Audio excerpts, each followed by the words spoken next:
What is happening? It's another edition of All Eyes on Cleveland. My name is Brad Ward. I am your host. Mikey is on the ones and twos. It is August 6th, the year 2021, and we are progressing nicely towards the first preseason game for the Browns in just over a week here.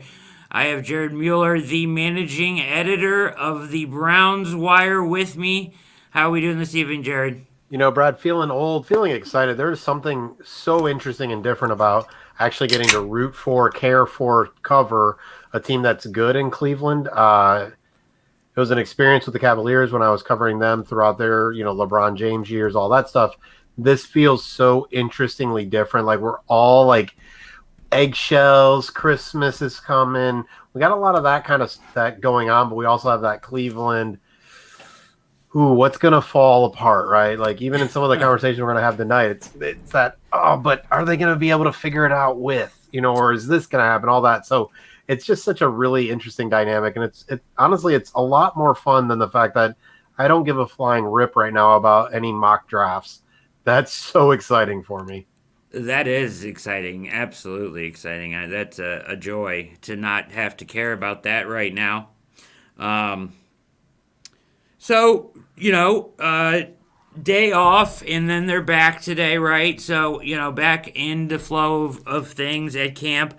Let's start with this one theme that continued today, and he's almost forcing people to talk about him, Donovan People-Jones. He has just been tremendous in all aspects, all accounts from camp. He's catching balls when he's open. He's catching balls when he's not open. He's making big plays every day. Baker's looking for him. He's making us talk about him on almost every show I've done this week. We've talked about Donovan People-Jones. So, but he's forcing that on us. So where do you come out on this? Wide receiver 3, I don't necessarily think is as defined of a role as it's been in the past. I think we're gonna have some different roles for different guys and things like that. But where are you at with like Donovan Peoples-Jones? Is he forcing them to put him on the field first? Is he going to jump Rashard Higgins, or how do you feel about that? Yeah, I think it's very possible. DPJ did a lot last year in a very little amount of time, and really a little amount of stats, right? We're talking about 14 receptions, 2 touchdowns, all of that stuff. I think what he's really going to force, I think he does get probably more snaps than Rashard Higgins. For a couple reasons. One, he's far more explosive.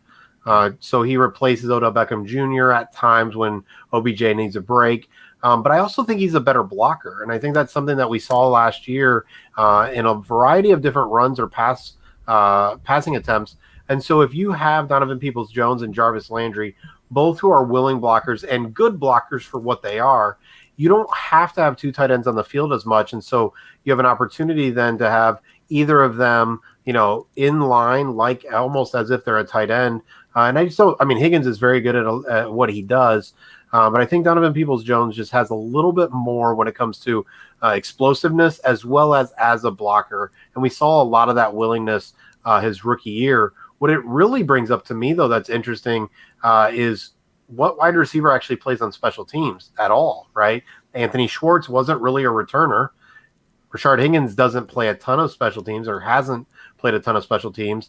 Then you have Donovan Peoples-Jones. So it really leaves, if he's returning, but, those gunners and all that stuff really matters. So you're just looking at Hodge, right?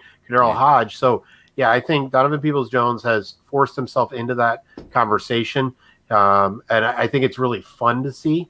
And you and I are probably enjoying a little bit too much of our guy Jeff Risdon having to kind of eat crow already, a week after. And actually, Donovan Peoples-Jones is actually the reason we did that article. Is he had that thought. And we're like, you know what? Let's just throw up what R53 we're going to be.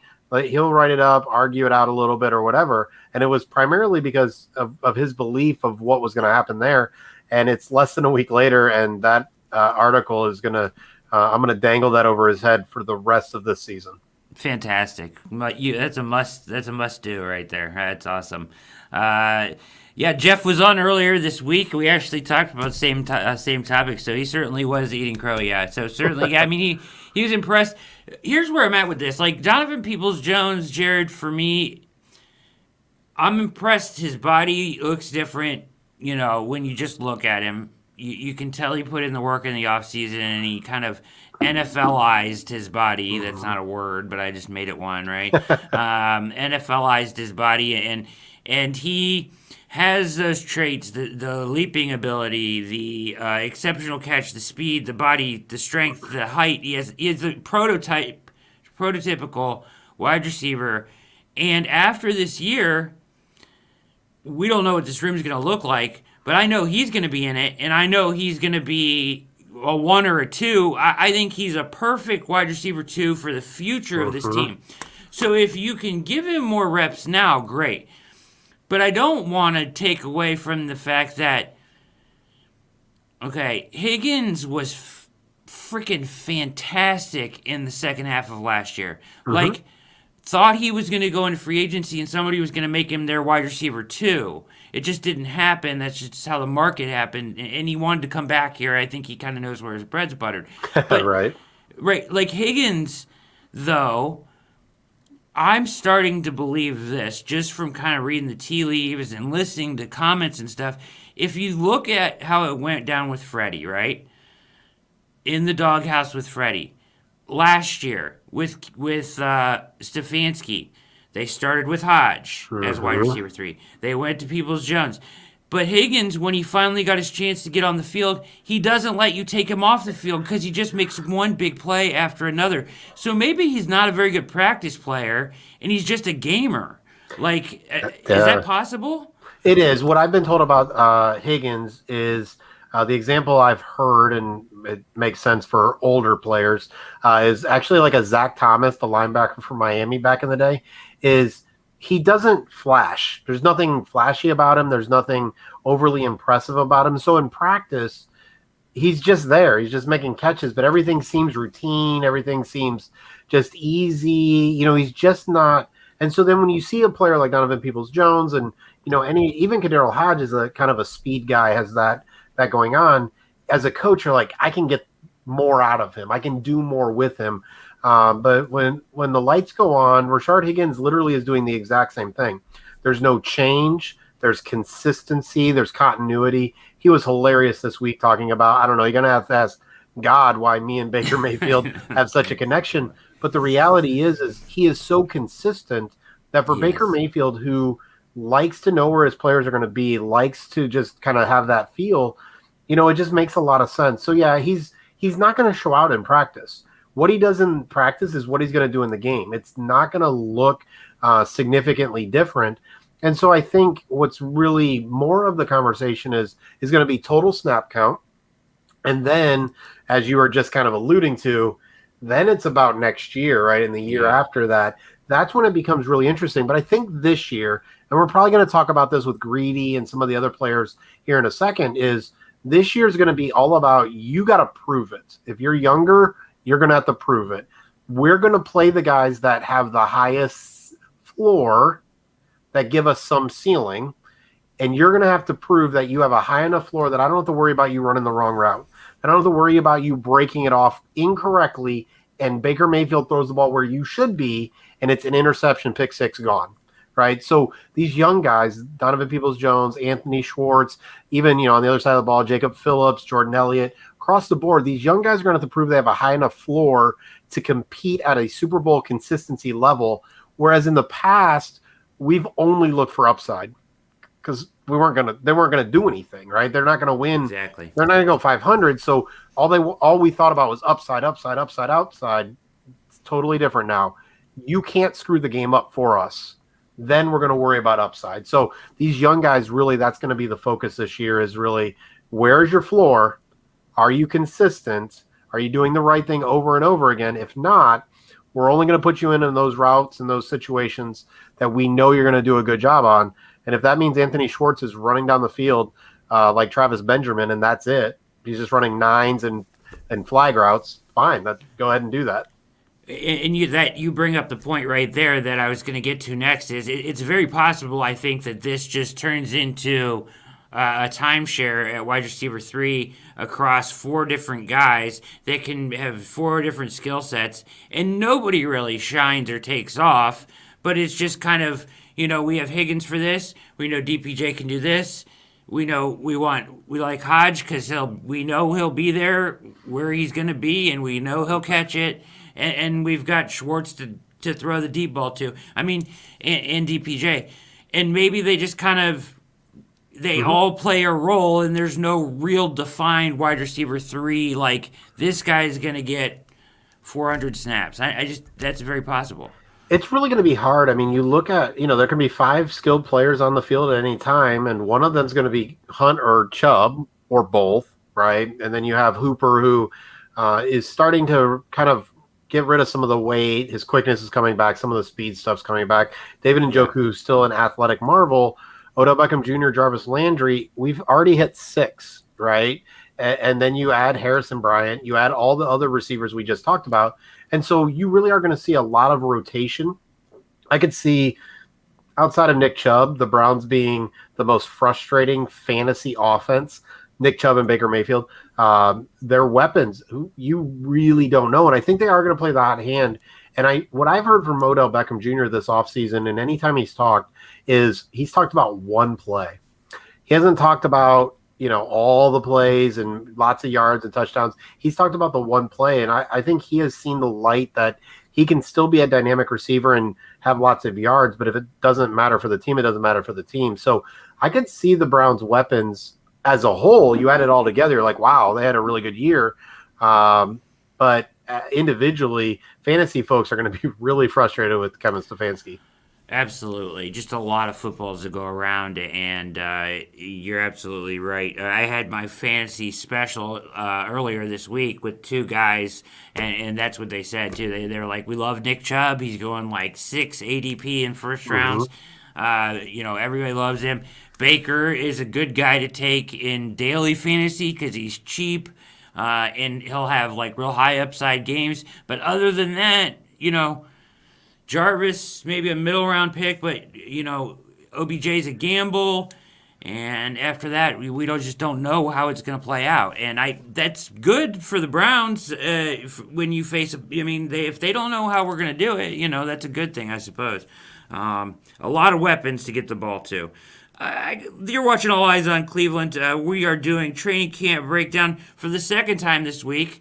Tonight is with the esteemed top man at the Browns Wire, Jared Mueller. And he is with us tonight. And we're talking, kind of overarching themes of training camp and some things that went on today and whatnot. Grant Delpit, Jarrett, they're taking it really nice and slow with him. Even slower than I thought they were. I got the feeling coming out of like minicamp, like, hey, he's going to be involved in stuff. But he's really not involved in any team drills or team activity or team sessions, pardon me.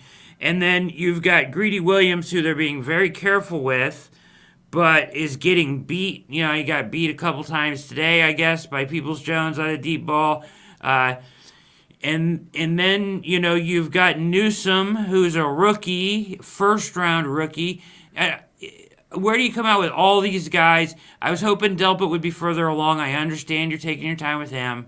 They're going day on, day off with Odell Beckham Jr. I understand that. That makes total sense to me. I'm perfectly fine with that, right? Because he doesn't need the... But like, I need to know a little bit more about Delpit. I need to know even further, I would say. I need to know what's going on with Greedy's arm and shoulder. It's not a lower extremity.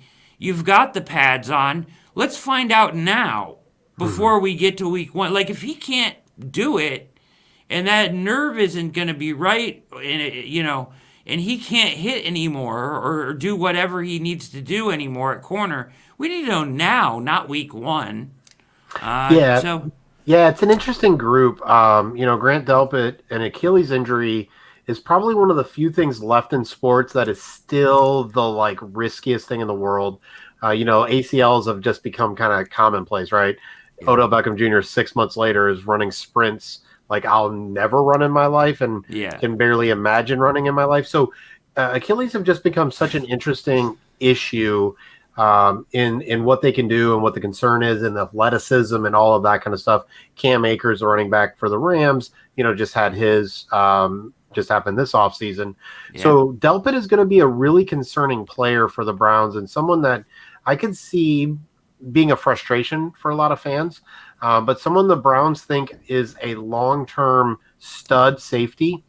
And for them, the first 8 weeks, and honestly, even this season, maybe, not saying he's going to be on IR or anything like that, but as they think of Grant Delpit, they do not see this season as a requirement, right? As something they have to force with him. He's not an older player. He's not on a big contract, all of that kind of stuff.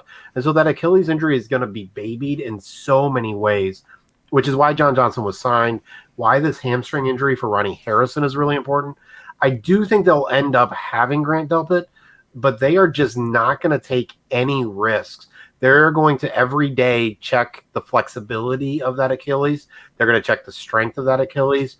They're going to do a lot of work on that before they ever give him a chance to explode. And so, for me, because it's lasted this long, I have started to put Delpit kind of off to the side as a bonus baby kind of thing. And that's just playing it safe a little bit. Right, and just wanting to say, okay, if that happens, what does that then look like for the rest of the defense? Well, Jeremiah Owusu-Koramoah is obviously back now from the COVID-19 list, but Anthony Walker is out. Jacob Phillips has shown pretty well this offseason, but he's a younger guy, injury concerns, all that stuff. So does that end up meaning, like we're now going to talk about, Greedy Williams, Greg Newsome, Troy Hill, Denzel Ward? Does it end up being JOK or an extra corner in place of kind of a Grant Delpit? And I think that's what makes, a lot of sense that they have that flexibility. With Greedy, from what I understand, there was nothing in particular that made them wait this long, that they just decided they wanted to wait this long. They wanted to just kind of see how he reacted to just some of the little touches and those kind of things. But besides that, he was cleared by his physical therapist. He's cleared by the team. They just wanted to kind of do as little as possible as they could. And unfortunately for Greedy, you think about where he's been, in from a defensive standpoint, LSU, a lot of man coverage, a lot of press man, a lot of physicality. His rookie season, he was destroyed. He was the Where's Waldo. He was the weak link in Steve Wilkes's off man or zone coverage. And now he comes into Joe Woods, who wants to do a lot of stuff, right? And so Woods likes a little bit more zone than people really want to believe, because Denzel and Greedy are man guys, but he likes that Seattle cover 3, right? And so he does. That's not exactly Greedy Williams' strength. It's not exactly Denzel's either, but Denzel's just good, so it doesn't really matter. But it's not exactly Greedy's strength, so it'll be interesting to see, can he really overcome the shoulder, neck, nerve. He was never that great of a tackler anyways. Confidence issues from his rookie season, missing a whole year. And now, again, maybe not being used in press man. With Greg Newsome, we have a thing that we do for the USA Today page that looks at kind of the weekly training camp. And what I said about Greg Newsome this week is that no news is good news, in that, a rookie cornerback or left tackle, if you're hearing their names, probably something's wrong, right? Now, every once in a while, they're going to make an intercept. They're going to have an interception, but that doesn't happen very often in training camp. So with Greg Newsome, no news is really, really good news. They've been moving him around a lot, especially with Troy Hill missed today. I think it was another veteran day, but I may have missed something with that, just hanging out with our new puppy. But no news with Greg Newsome is going to be good news. That's all I want to see. I want to hear nothing. I want to be like, Greg Newsome was on the field today. He wasn't injured. Maybe he had a pass breakup here and there, but everything else means that he's where he needs to be, where he's supposed to be. He's not getting blown out in coverage. And I think similar to what we talked about with the wide receiver 3, you're going to see a lot of rotation there. I think we're going to see more Troy Hill outside than we thought we were going to see, because he was fine with that with the Rams as well. We like to categorize people. So we're like, oh, Troy Hill's going to be the slot cornerback. Well, yeah, he can be, but I think we're going to see a lot of him in the outside as well. And Newsome has played okay inside starting out and really showing his flexibility and versatility. Yeah, I mean that's interesting to think about that way because I had not slotted Hill, and I know Hill can do both very effectively actually. But it's interesting you bring that up, and I thought it was a great sign that they did. That was one of my main takeaways from minicamp is that they were working Newsome in and out because no longer are the days then of Tavier Thomas or MJ Stewart having to play nickel, right? At that nickel corner spot. Hopefully, knock on something, right? Yeah. So if you have both those guys, then one can slide in, out, depending on what the situation is. As long as both those guys can play in there, that's fine. But does Troy Hill all of a sudden become your best second option on this team? Are you better off with him on the field than Newsome outside? I don't know. I mean, that's something they maybe need to explore because he did that with the Rams and he did it effectively.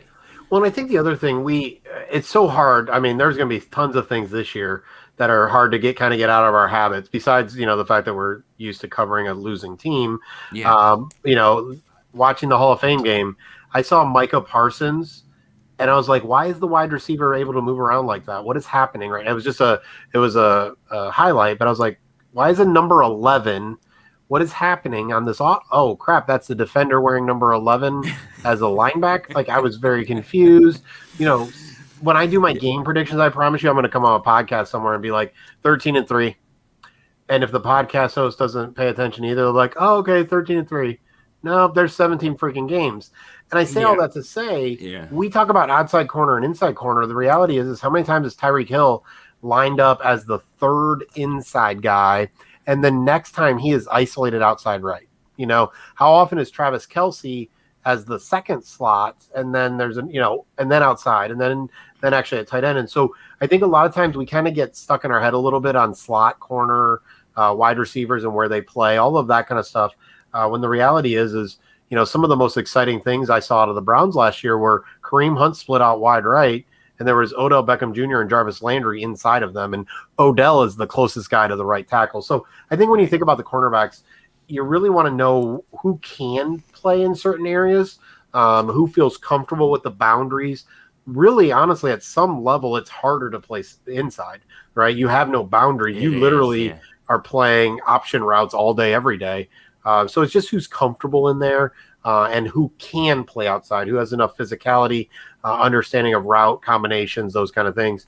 And then obviously if you're playing a lot of cover three, who has a good feel for when to, drop, come, all that stuff, depending on what's happening in front of them. So, but yeah, I just think the Browns, they talked about versatility this year the same way they talked about alignment, the year prior when they were hiring Barry and Stefanski. And I think they wanted to be able to put people all over the field.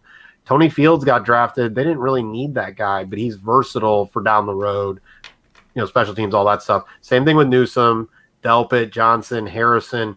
They're just even Denzel can play inside. They really like that versatility. Yeah, so I guess ultimately my question would be, two, and you already hit on the one. Is Delpit going to be so unavailable? Because in my perfect dream, I have this dime that Joe Woods talks about. He wants to play with three safeties on the field, and it's Delpit, Johnson, and Harrison as the hangover, the hangover guy, and or your Viper or whatever you want to call it. They all have different names for the hybrid guy, right? That's up near the box and then JOK is your linebacker, and that's like the most versatile team you can put out there. Like on 3rd and 15, try and get open against this defense, right? But now is JOK going to be forced to come out of will and play that Viper spot because I don't like Sheldrick Redwine and Richie LeCount has been unheard of. Yeah, I mean, I think you're going to see some of that. Where JOK was great in Notre Dame was that hang defender. He was great in that slot, in the alley, whatever. There's lots of different terminology there. To be honest, it's going to be one of the most heartbreaking things for me if Delpit continues to struggle, only because everybody has positions they love. For me, it's been free safety. I've been begging for Derwin James, Buda Baker. I mean, they're just on down the line. Jeremy Chin was. I wanted 2 safeties last year. I mean, I didn't really care. Like, for me, free safety is such a position that I just love watching, and so they really did think Grant Delpit was going to be Derwin James light, a little less than that, because Derwin James is ridiculously amazing. So yeah, I think you're going to see that. I think the hard thing there is with Anthony Walker being the defensive play caller, they're not going to really want him off the field very often. And in Indianapolis, he didn't get to play 3 downs. When you have Darius Leonard, you don't get to do that, right?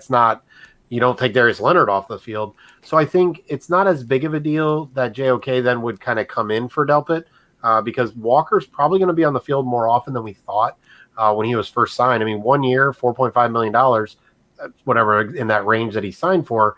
We didn't think of that as such a huge contract, right? But now him being the defensive play caller, they're not going to be running in and out the green dot helmet for John Johnson. So I think we're going to see a lot more Walker on the field than we think. And so if Delpit's on the field, it's not going to be JOK. And that dime look that I was with you. Like, the idea of John Johnson's calling the defense and I've got JOK, who, I just have that defense. Like, are you kidding me? Like, right. Go ahead. With figure Clowney it out. Inside and Tack on the McKinley. outside. Oh, my goodness. Right. Yeah, I just don't, unfortunately, and not that I don't think it can happen. I think the Browns are going to be so cautious with him because they just do see him as the possibility of a vital piece of their long-term defense. And while the NFL stands for not for long, the Browns do have some thoughts of what their 5 to 10 year window looks like. And John Johnson, signed a 3-4 year contract. None of these are guaranteed to be long-term deals. So outside of Denzel, hopefully, and Myles Garrett, the Browns have no one else. They don't. They just have nothing else guaranteed on that side of the ball. Hopefully JOK, hopefully Newsome. Like, they got some young guys they're hoping for. But outside Myles and Denzel, they don't have anything that's a part of their long-term core. Whereas you look on the offensive side of the ball, you've got Chubb, you've got Baker, Wills, hopefully Teller, but if not, Batonio, Conklin's are going to be there for at least another year. They just have a few more foundational pieces. They really have very few on the other side of the ball. I guess I'm kind of disappointed by that, Jared, in that I would like to see JOK be like, Darius Leonard. Like, I that's my comp for him. Like, I want him to play linebacker today in today's NFL, I should say. I think he can be effective linebacker and even maybe your third down only linebacker if you really want to get creative. And I guess that's kind of where I'm at. Like you said, if you have Darius Leonard on your team, maybe you leave the field on third downs, right? Well, maybe if you have JOK on your team, you get off the field on third down. That's my hope for the future, right? Sure, absolutely. And I think that's really the key is, just like we talked about with the wide receiver, they're going to make these young guys earn it. And if they're good enough, they're good enough. But again, I think, Darius Leonard wasn't Darius Leonard in his rookie season. He was Darius Leonard about year and a half, he started kind of coming on. I think with JOK, and with the young guys, he's just not going to have an opportunity to fail. You're not going to fail on the job when a Super Bowl is, I mean, let's just be honest. It's within reach, which is very strange to keep saying and meaning and believing and not being a crazy person. No, I think it's very legitimate to think about the Super Bowl. I think that I just think this team has so much going for it offensively and potentially defensively. It's just, I think it is really within grasp. If it all comes together, right? There's so much. A football season is such a roller coaster ride of events and ups and downs and everything, and it's each season is its own entity. And I try to get that across to people. Like, you can't bank on what happened at the end of last year or anything that happened. Like, none of that momentum carries into this season. Each season and each football team in that season is really its own entity. You need to separate it, block it off, which is why Stefanski goes back to this is how we practice, and this is step one, and that's the right way to do it. Like, doing it any other way is wrong. Like, he's doing it the right way. And we'll talk more about that pace a little bit later. But I do want to talk about Josh Allen with you, and you're watching All Eyes on Cleveland. Tonight's guest, top man, managing editor at the Browns Wire, USA Today Sports Media Group's The Browns Wire, Jared Mueller, and we're blessed to have him here on tonight's show. Jared Allen, Josh Allen. Combination of Jared Goff and Josh Allen. Jared Goff. So Josh Allen signs his extension, and it's a whopper, right? So I'll quickly go through this because the numbers are a bit staggering, Jared. Yes, have you looked at the details of this? I haven't seen all the details. I saw the raw numbers and was like, 150, 43. All right. Yeah. So 43 per year, 258 total over 6-year extension. The max value of the deal is 288 actually, which would be 48 million. Now that's with incentives and everything. Terms are like, so as I can try to explain this in layman's terms, his signing bonus to start is $16.5 million guaranteed right now, cash, right?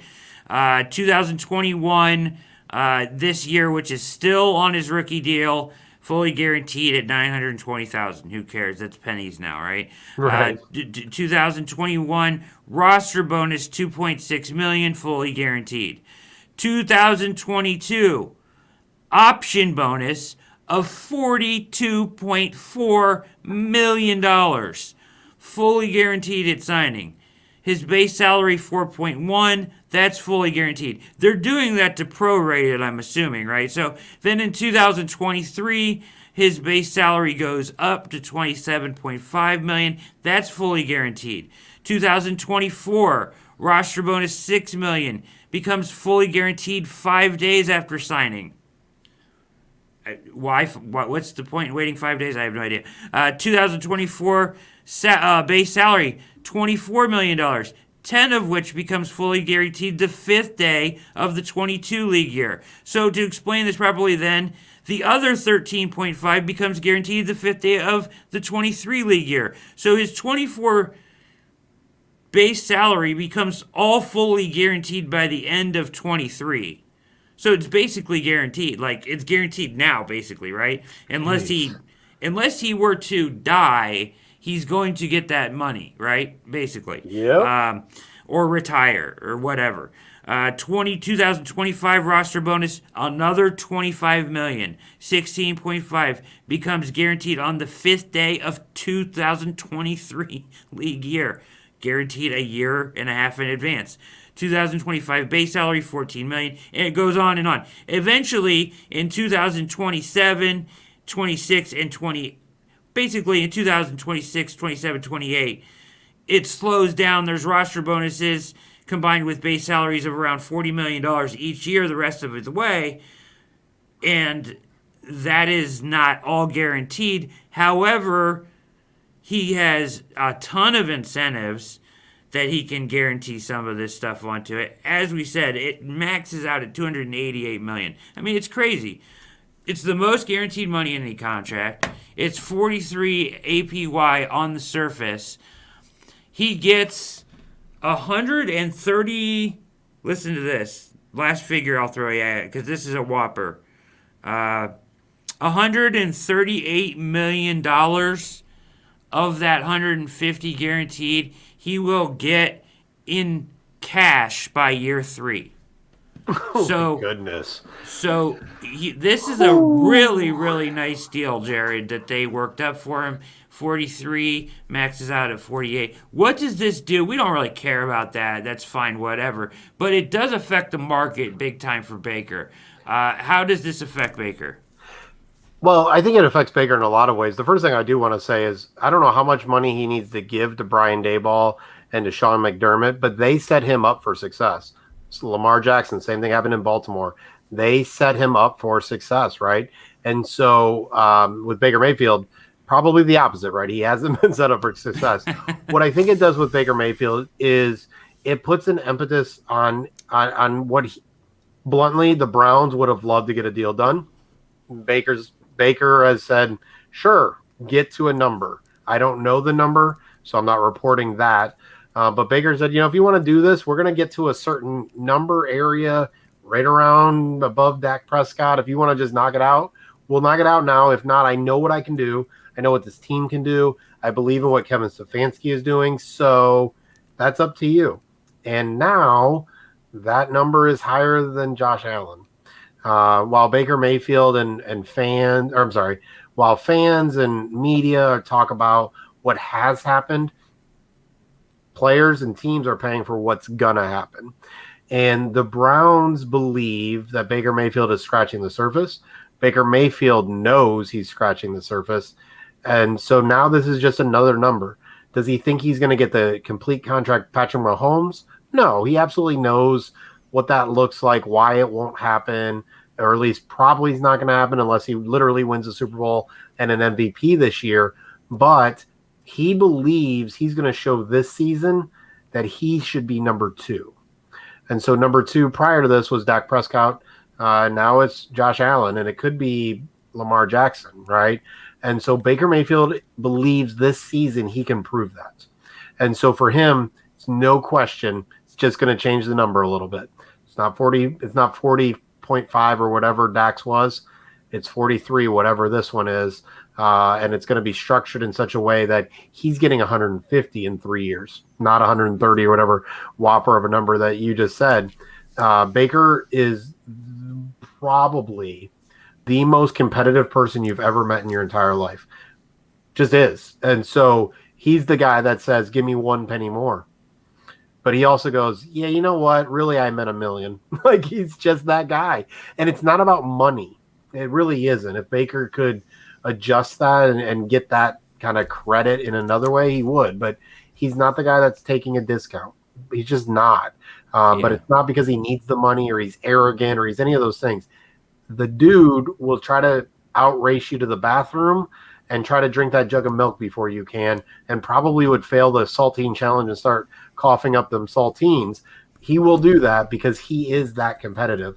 So I think all these numbers mean is he's going to get more, or he believes he's going to get more.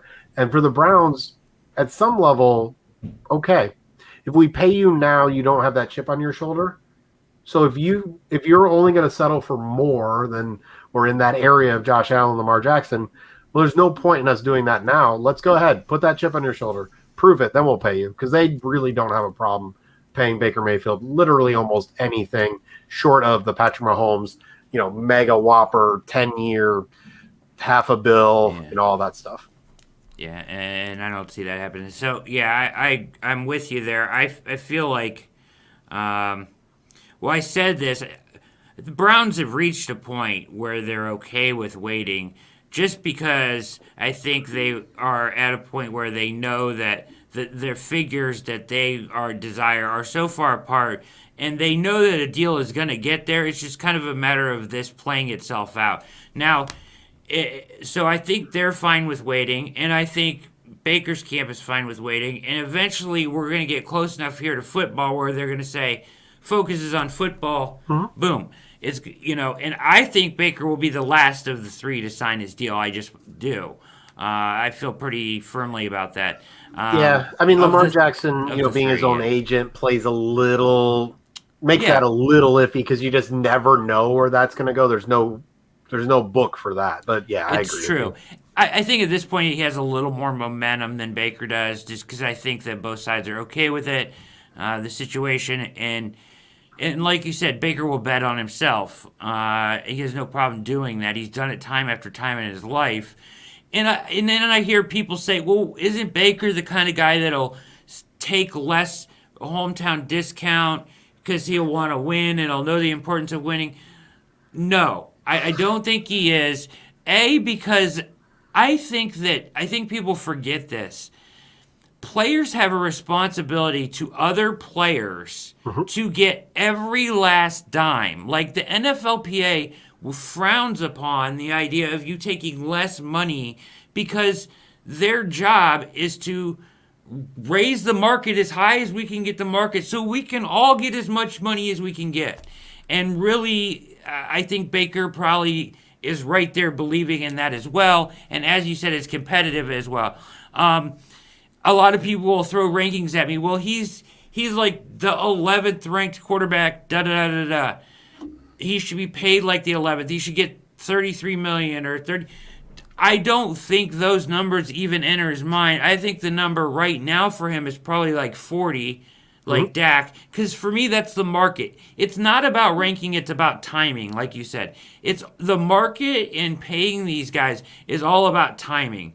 The timing right now lends itself to be able to ask for $40 million because Dak Prescott got $40 million. So I should be able to get $40 million. And his best years are ahead of him.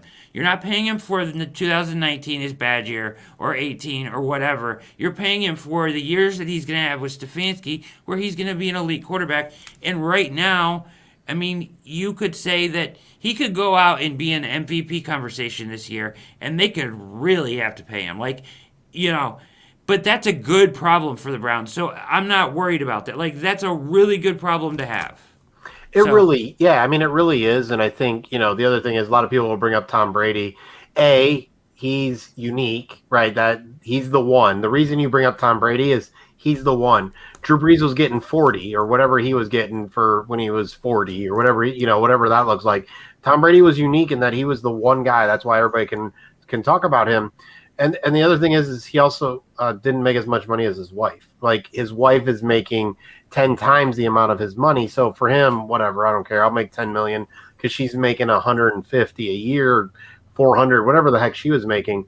I think the reality is money matters. And so for Baker, it's gonna matter. And you're absolutely right. Great point about the NFLPA is they want everybody getting their top dollar. They just need that to happen. And the reality for the Browns is if they believe in Andrew Berry and Kevin Stefanski, then they believe that the Browns can win paying big money to their quarterback. And they believe they'll just have to draft well, keep some guys, let some other guys go. It's why the Wyatt Teller contract always is one that I feel iffy about. They just have to figure all that stuff out with a big quarterback on a big contract. And you're exactly right. What a great problem to have. We have a quarterback that if anybody else tried to sign him, they'd sign him for $45 million. We have to pay him $43.5. All right, great. That's so terrible. Yeah. Happy times. Like, yeah, seriously, like, it's a good problem, and I think it'll work itself out. And I hope he does everything he can and absolutely blows it up and gets himself $45 million, because all that means is the Browns are just going to be successful and win a lot of games. And as you said, that's Andrew Berry's job, is to figure out if I've got a premier quarterback, which is the most position in football, and when you have that position solved, winning becomes so much easier, right? Like, that is the first step in being able to win every year, is have that guy on your roster signed long-term. So don't tell me that's somehow a problem into getting to your end goal. That's the biggest step in getting to your end goal. It's required. Like, it's required. It's just required. Like, oh my goodness, I have to put gas in my car. Like, you just got to do it if you have goals that need gas in a car. Like, just the way it works, y'all. Like, you want to be paying a quarterback a lot of money. Generally speaking, they earn it. Obviously, someone's going to say, what about Jared Goff and Carson Wentz? I'm not totally sure they earned it when they got it, right? And there's obviously injury history and all that kind of stuff. So, this is a good problem to have. It's a great conversation to have. Yeah, absolutely. You're watching All Eyes on Cleveland. Special guest Jared Mueller of the Browns Wire. He's actually the managing editor at the Browns Wire, and he's doing a fantastic job knocking it out of the park. He's my boss. He's top man. I report to him. But yeah, tonight, let's do another round. We did this this week is running long. I did a show every single night. Tuesday, well, not my show, so I was guest on Jake's show on Monday. My show with Jeff Tuesday, Fantasy Special Wednesday, Dogland last night, which you were recently on, I think, as well, with Jackson last night, and then wrapping it up here tonight, Friday night. So it's been a long week of coverage. I told you I was coming back from vacation on fire. So yeah, you did. That's a lot of. It's a lot of great people, though. Like, it is. I know we're going to go through, we got more important things, but, one of the greatest things about going through the struggles of the Browns is how many awesome people are in kind of the media community, right? Like, you just listed, Jake Burns, Jeff Risdon, Jackson McCurry, with you, there's just so many, we have Josh Keatley doing, his thing with the pod, but just how many great people in the community that work together, that talk to each other, that don't have that. I mean, there's not that ego with a lot of us.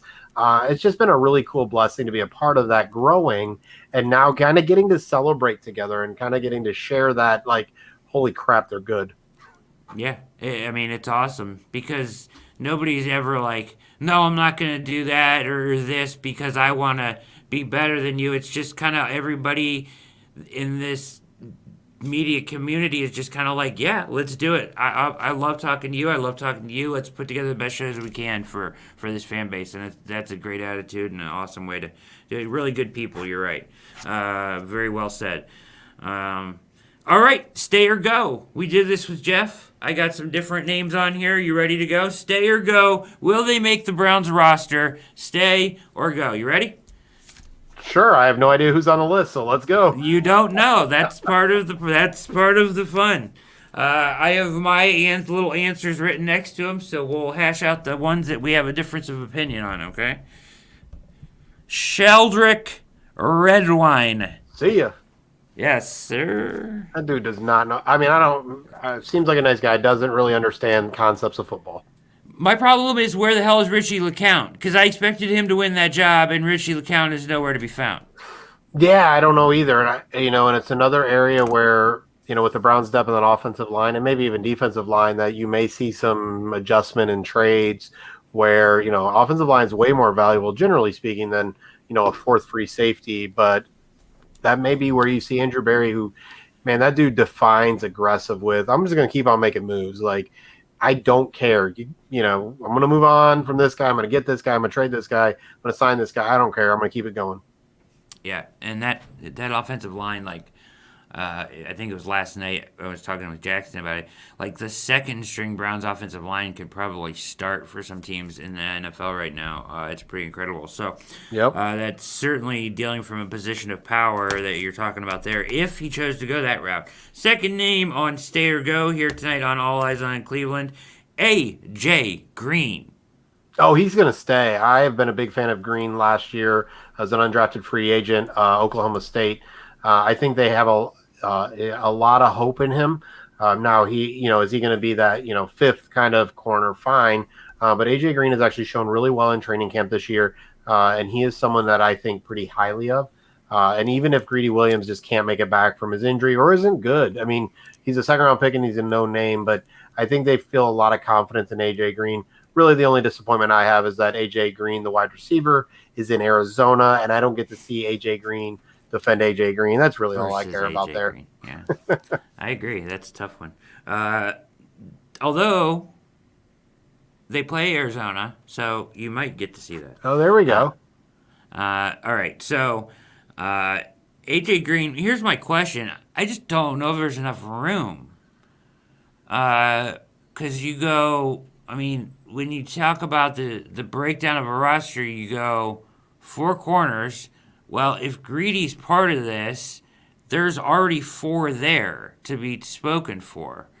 Do you keep, a fifth guy that dresses? I mean, practice squad at least, right? Well, I actually think they may be closer to six this year that they're keeping. I don't know if, who's going to – I'm 53, man. I think they're going to keep six. The Browns buy into the PFF idea that coverage is more important than pass rush. Yeah. So I do think they're at least keeping five, and I think Green would be the fifth. I would not be shocked by six, and I will probably continue to predict that. Okay. Where they steal that other player from is going to be interesting. Whether that's, Steve Carlson's off the roster, an offensive lineman. There's lots of places you can find that extra guy. But yeah, I do think AJ Green. It's a good question, especially with the versatility they have at safety and JOK.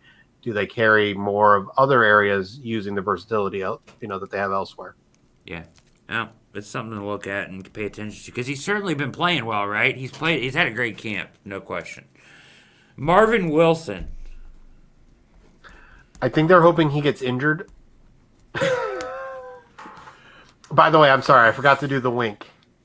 Injured, right? I mean, the reality is that kind of stuff happens a lot, I think. So I'm just being really honest, and they can do that in a way that doesn't come off. Him. Stash him. I think he's going to be a stash. I do think they would like him to make the team. He's such an interesting player. Florida State, he was top 5, top 10 type of pick, and then COVID and team motivation and injuries and all that stuff really kind of knocked him down. We haven't heard really anything about him, but to be honest, we haven't heard much about anybody on the defensive line outside of Myles Garrett and Jadeveon Clowney. Takk McKinley's been sick. Everybody else, without the physicality and all that kind of stuff, you don't hear much, but I do worry about that a little bit. Like, I haven't heard, wow, that guy just blew through the middle of the line and, was in Baker's face and had to be called off. We haven't heard a lot of that. So the interior of the defensive line really is up in the air. I just feel like Marvin might be that guy that, that sneaks through to that IR and they kind of get his body right, get his mind right, get him ready for the NFL, and then he's a player next year. Red shirt him. Red shirt on the IR. Yep. Okay. Good answer. I like it. To your point on the interior defensive line, Jackson asked me come preseason games, what position I'll be watching the most, and I said interior defensive line because there's so much talent there. I don't know if they're going to be really good or if they're going to be really bad there. I'm just not really sure yet. I don't think it's going to be really bad, but I don't know who it's going to be either for sure.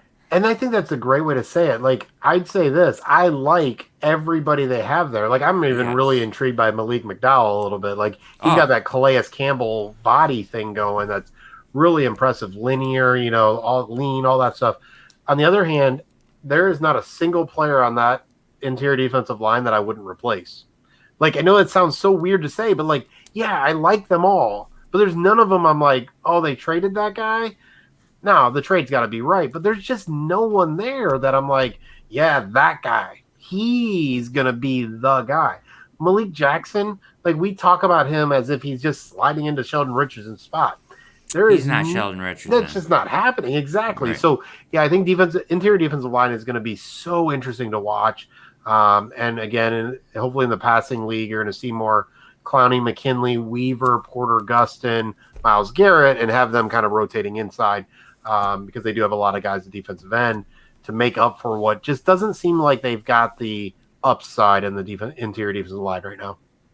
Yeah, Clowney makes you feel better about the whole thing just because you can see him moving in there if they really need to a lot. And I think the one guy I would say that I am hopeful or I wouldn't want to trade away, I think, is Tommy Togi. I think maybe he could be like the savior there because I've heard some really positive things, not so much about camp, but just guys that were close to him or associated with him about the type of player that he could be that have done some work on him. My only concern with him, well, two, they go together, is how is he going to be used? So what is his role? Larry Ogunjobi really struggled because he didn't want to anchor. He wanted to penetrate. Right. And so that's what he's going to do in Cincinnati. He's going to be a 3 technique. With Tommy, I'm not sure he's just kind of got that classic tweener thing, right? He's not fast enough to be a great defensive tackle or a 3 technique, but he's maybe not big enough, strong enough to be, a nose. So I'm just not sure. Now, I knew that was going to, or I hope that would be your answer. There's a lot of hope there and a lot of upside there. But yeah, I think we're on the same page. It's just going to be really interesting to watch. And, with teams like Tennessee and Baltimore a little bit and the Raiders, I mean, Miami likes to power run at times. They're going to need to be able to be stout against the run. And so that interior defensive line just cannot be a weak link is really what's going to be the key. Yeah. Malik Mcdowell is the most intriguing guy. You said it, man. I mean, if they could just find a way, and I think I remember I talked to you about this. I had a guy on the show that had him at their free agent camp. It's like the College Gridiron Showcase or whatever. They have a college thing, but they had Malik McDowell at their free agent camp. His name is Mike Riddleman, and he came on my show right after they signed McDowell, and he had worked with him, and he had said that he was very humble and was turning around his life and everything like that. And the only other thing I would say that kind of speaks to the idea that maybe he is turning his life around is that Andrew Berry hasn't really taken a chance on anybody else like this. There's nobody else on the roster with character concerns really, except for Malik McDowell. So, well, Kareem Hunt, they did extend him, but it was before him. Yeah, you're right. The extension, yeah. Mm-hmm. But you're exactly right. I mean, to be honest, I think all of us, when that news came, how many times did I check to make sure those were verified accounts? Like, I was like, wait, what? At first, I'm like, Malik McDowell. I know that, like, wait, no. Like, and then, you try to remember, put all that story together because, it's another team. Isn't he physically able to play? Like, I had, that put all together. But yeah, Andrew Berry's not just bringing that guy in, unless there is a lot there. So yeah, I'm really intrigued by him. He was a 2nd-round pick. And if the physical talents are there and he's got his head right, which was the issue, man, that could be really exciting and really interesting. It could. I'm anxious to see him play in preseason. Very anxious. All right. So that should be fun. All right. It seems to be having a very good camp, but I'm going to throw this name out here and say or go just because he was on our list at the beginning of camp. Mack Wilson, where are you at with him? Ooh. Mack drives me nuts. And here's why. He is such a hard worker. Like, none of that is, I mean, he does a lot of social media stuff. None of that is just show. It is show and go. Like, the dude works hard. The dude cares. The dude wants it, right? And he has reshaped his body this offseason. Like, that's all real. And when he talks about the knee injury, that's all real. I just don't see the room. Like, it's really hard for me to see him on the roster. The Browns see Jacob Phillips as a possible starter. You have Jeremiah Owusu-Koramoah. You have Anthony Walker. I think it's, do they keep a Malcolm Smith who they know can step in as that veteran leader, right? If Anthony Walker goes down with a real injury in the season and Malcolm Smith's off the roster, Mack Wilson is your veteran, right? Like, nothing against the guy, but he's your veteran with Jacob Phillips and Jeremiah Owusu-Koramoah. That's just a little tough for me to think that they're going to go in that direction. That's where Grant Delpit and, some of those other roster spots kind of play that role for them is, do they keep 5? Do they only keep 4? Right? What do they need in special teams? All of that kind of stuff. So right now I would say Mack Wilson is out, but I'm really actually surprised by the fact that he's closer to in than he is out. And I never thought I would say that at the start of mini camp, much less training camp. Yeah, I mean, that interception was incredible. Like, it's not an average linebacker interception right there. That was a freakishly athletic play. I hope he makes it. I do. I'm hoping for it. It's interesting you brought up Malcolm Smith because that's the next name on my list. So this kind of ties into that. Malcolm Smith, stay or go. You kind of say stay then, right? It's like one or the other, right? It is. I think it is one or the other, and I think, again, floor is going to play that role, and I think veteran leadership, all of that, they really do care about. But Malcolm Smith played well last year, right? He did. His coverage grades were good, all that stuff. I do think he's a stay guy. Andrew Berry respects veterans, so he wouldn't have brought back Malcolm Smith knowing what he did with Walker already if he didn't at least plan on, him having kind of an edge in some of that, because he would have just let Smith go someplace else out of respect for a veteran and what he had done for the team. For the purpose of this exercise, because I think we have time to do this real quick. You're gonna keep 6 linebackers, right? That's where it's tough. Like, that's where I'm looking at 5. Okay. That's one of the areas that I think you may see a cut down so that you keep the extra coverage people. But again, I'll just be honest. I really struggle with roster construction with special teams, right? Like, obviously we can talk about returners and all that junk. It's just really hard to figure out what that's going to look like. They wanted Tony Fields. They wanted Richard LeCount. They wanted some of those guys to take over for Tay Davis and Javier Thomas.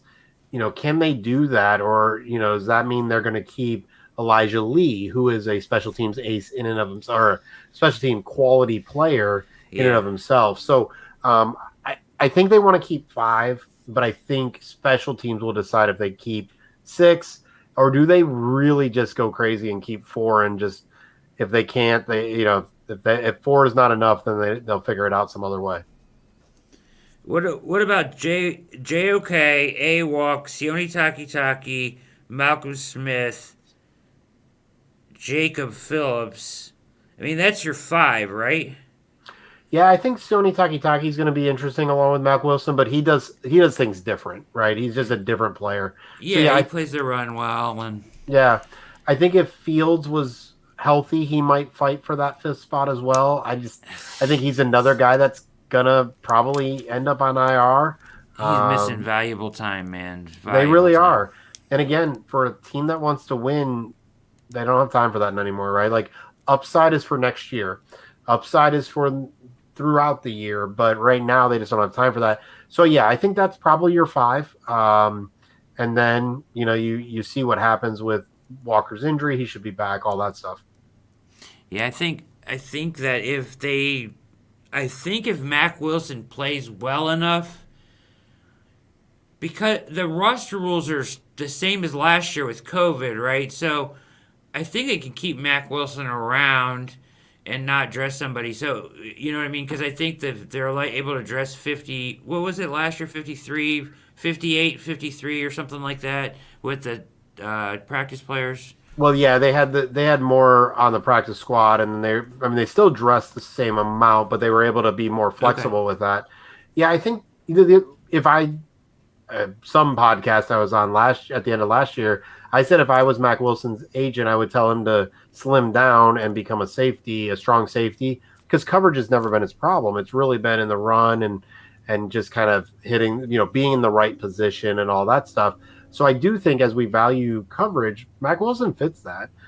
He just was so out of place so many times on Lamar Jackson's runs and all that stuff that you're like, we can't have you on the field, man. I just remember him falling down in the hole in that one game where he was there, and he just kind of just fell out of the hole. I've watched my new puppy do that. She just kind of gets tired and just kind of yeah. I was like, oh, he had him. Why unplugged his controller? Why'd he fall over? Yeah. But yeah, I hope Mack makes it. All right. Last stay or go guy, and we'll wrap things up here. We're coming up on an hour here, so thank you for your time. You've been excellent. D'Ernest Johnson.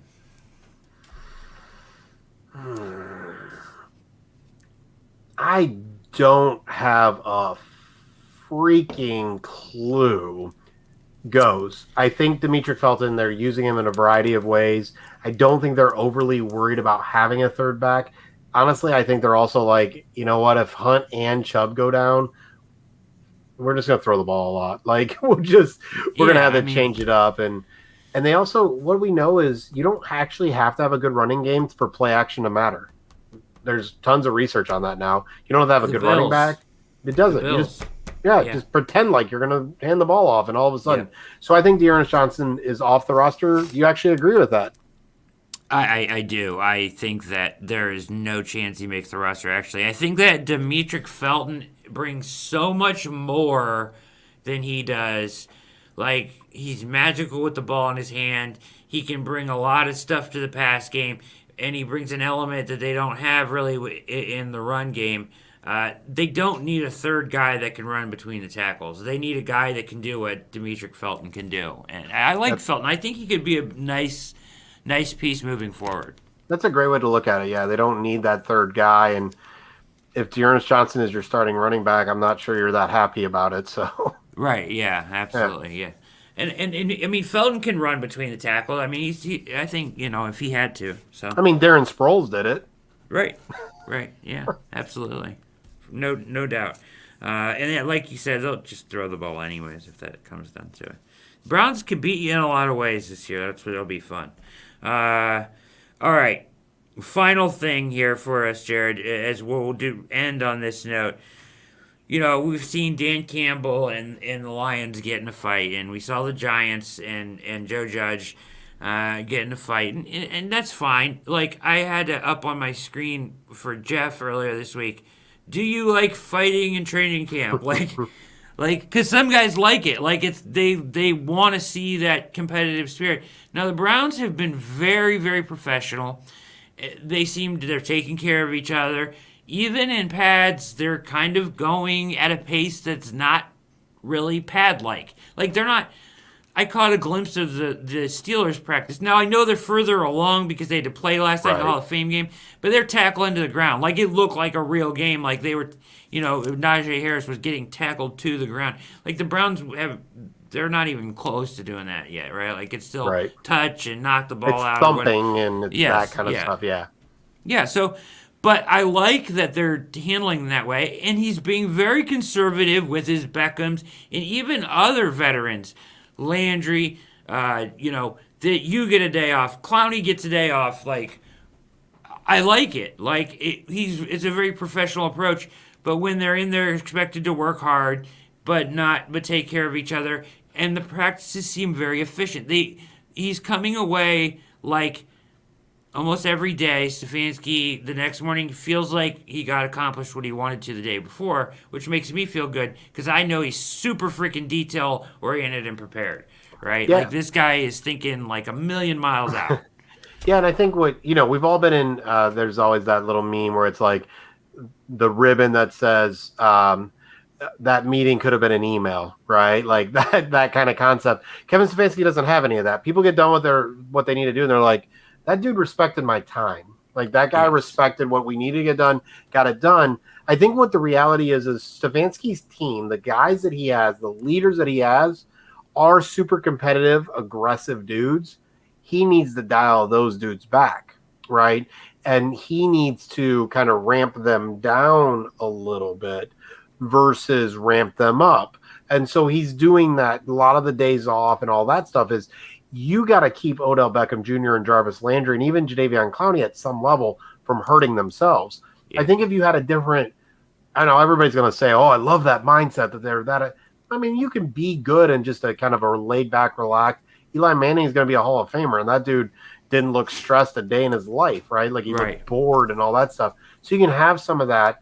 And those are the guys you got to kind of ramp up. Those are the guys you got to kind of set the level. The Browns players set the level. Stefanski's trying to keep them from going too hard, too fast. He's got to kind of ramp it down just a little bit. So I think it's perfect.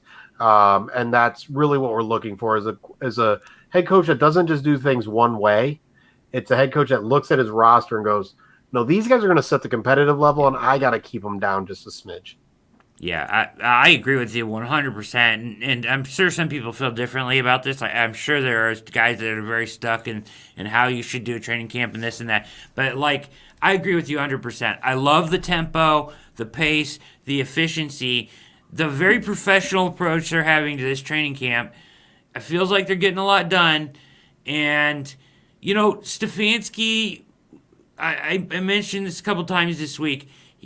Last year when he was talking about, they asked him, when he first got on the field with his guys, finally, right? He was like, we still got to take our time to teach these guys how to practice right. Like, I want them to know how I want them to practice. Mm-hmm. And you don't hear head coaches say that in the NFL a lot. Like, he was very adamant about they need to learn how to practice before we can even practice, like how I want them to practice. Yep. And you see that now. Like, you see that culture and that effect, like, really taking place now because they're all efficient. They're all quick to, they're through a drill. They're running to the next drill. They're doing this. They're doing that.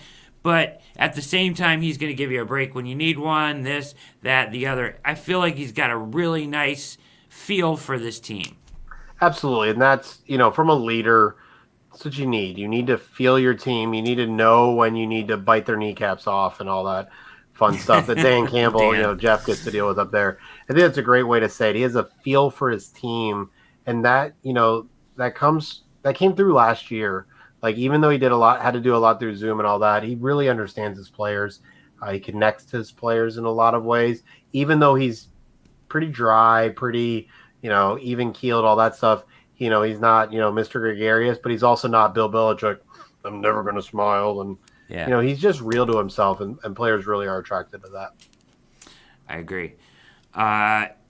Jared Mueller, top man at the Browns Wire, USA Today Sports Media Group. Go check us out. Follow him on Twitter at Jared K. Mueller, at Jared K. Mueller. Is that correct? Yes, sir. It's right there below your head. Right there. There. There it is. Thanks for joining us tonight, Jared. You're awesome. Always love getting your analysis on things. I think we covered everything well. Efficient. Speaking of efficient, under an hour, all of it. We did it, brother. Go get some rest. I appreciate you, buddy. Thank you so much, man. Absolutely. Take care. All right. Mikey, take us to a short break, please, sir. I don't know if you're asleep behind the wheel or what back there, but it's time for a break.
And we are back here at All Eyes on Cleveland. We're going to wind things down here on a Friday night. Big thanks to Jared Mueller, who is the managing editor at the Browns Wire, where I write. Jared writes like a million articles every day. He's incredible as far as a writer and a great analyst as well, and did a great job on the show here tonight. This winds down a long week of shows, but the Browns are right where we want them to be. I feel really good about things. Injury-wise, things feel good. Josh Allen contract comes down. It's a monster contract. The most staggering figure is there is the cash number, $138 cash in his pocket within the first 3 years of a 6-year deal. That contract will not see 6 years from now. So that contract will go into effect 2 years from now. He gets the signing bonus money now, and they throw in another bonus next year, and they'll prorate all that. But by the time he gets to, so that deal would technically end at the end of 2028. It won't get past 2026. The last 2 years of that will be restructured in some way or form. It's going to be too little to pay him at that point because it's like $40 million left each year down the last part of it. All the guaranteed money is paid out. So the 6 years, it's more like 6 years from now. Think of it that way. So he has 2 more years. He has his fourth year, his fifth year, which option was picked up, and they rolled that into a monster huge another bonus, like $45 million, like next in 2022, that he'll get. And then the first 4 years of the actual extension contains guaranteed money in it. not so much the last 2 years. So look for a restructure like 6 years from now, not 8 years from now, which would be when the actual contract ends. Just to kind of give you an idea on where the guaranteed money lands in that deal. And at that point, it's going to be, if Josh Allen is still Josh Allen, that's going to be way too low for him to just take the base pay. They're either going to have to guarantee some of that, roll it into another bonus, and restructure things for him, or just tear it up and write him a new deal. One or the other will happen at the end of that. This has been an awesome week of coverage.